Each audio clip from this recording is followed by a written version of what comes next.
فرمایا کہ بس اوقات آدمی کوئی عبادات کر رہا ہوتا ہے اور ذرا سے کوئی تقویت کے خلاف حالات آ جائیں تو اندر ایک عجیب سی شکوے کی کیفیت، ارے ہم اتنے بزرگ بھی اور پھر بھی ہم پہ حالات آ رہے ہیں،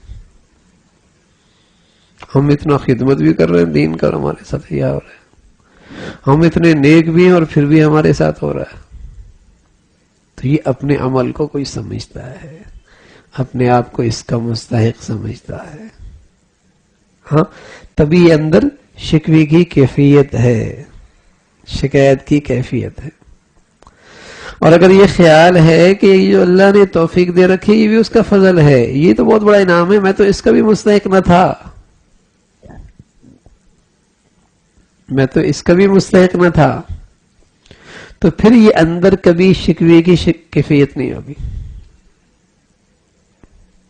شکوے کی کیفیت نہیں ہوگی۔ لیکن یہ کیا سمجھتا ہے، بڑی بزرگی ہو رہی ہے اور پھر میرے اوپر یہ حالات ہیں، ہاں میں تو،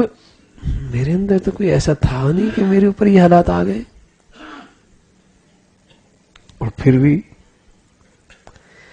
اگر جائزہ ہم لینا، ہم جائزہ تو زندگی میں شاید ایک نماز بھی ایسی نہیں ملے گی کہ اول تا آخر اس میں اللہ کا دھیان ہو، ایک نماز بھی نہیں ملے گی،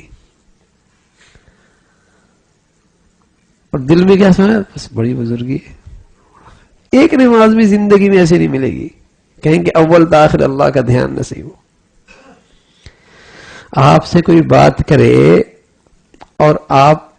کی طرف چہرہ نہ کرے تو کتنا برا لگے گا، دوبارہ بات کرنا آپ گوارا کریں گے؟ نہیں، جاؤ یہاں سے، بات میرے سے کر رہے ہو اور دیکھ ادھر رہے ہو، ایسا ہی ہے نا۔ یہ تو اللہ کا حلم ہے بھائی، اللہ کا کرم ہے